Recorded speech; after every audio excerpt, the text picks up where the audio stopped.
दिनांक 6 जनवरी 2022 को इटौजा थाना क्षेत्र के अंतर्गत माल रोड पर एक लगभग 26 वर्ष के युवक की अधकटी गर्दन वाली डेड बॉडी मिली थी।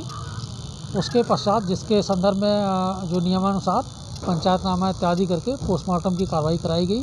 फिर 8 तारीख को एक जो डेड बॉडी उसी तरीके की लगभग 65 वर्ष के व्यक्ति की मलियाबाद थाना क्षेत्र में मिली। 13 तारीख को एक महिला, उनकी बॉडी अज्ञात बॉडी जो है माल थाना क्षेत्र में प्राप्त हुई। इनका विभिन्न समाचार माध्यमों से व्हाट्सएप ग्रुप इत्यादि के बारे में पता कराया जा रहा था। इसी क्रम सीओ बीकेटी साहब को ई पेपर के माध्यम से एक संस्करण में जानकारी हुई कि विकास नगर थाना लखनऊ कमिश्नरेट का एक परिवार है वो जम्मू से लापता है। इसके बारे में फिर जब जानकारी हुई तो हमारी सर्विलांस टीम और स्थानीय थाने की पुलिस ने इस पर गहनता से जांच पड़ताल की।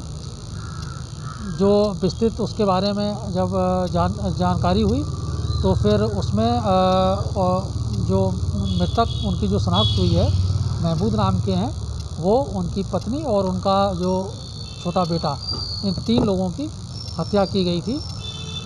इसमें एक सरफराज जो मृतक का बड़ा पुत्र है, उसका नाम इसमें संज्ञान में आया। फिर जब इनसे डिटेल से जब पूछताछ की गई तो इसने स्वीकार किया, इसने अपने एक मित्र अनिल यादव के साथ मिलकर के इस घटना को अंजाम दिया। सर, किन कारणों से हत्या को अंजाम दिया गया था? इसका जो कारण बता रहे हैं, इसका ये कहना है कि जो मेरे घर वाले मेरी उपेक्षा करते थे। ज्ञातव्य ये भी है कि ये बेरोजगार है। छोटा वाला भाई जो है वो प्राइवेट मल्टीनेशनल कंपनी में जॉब करता था।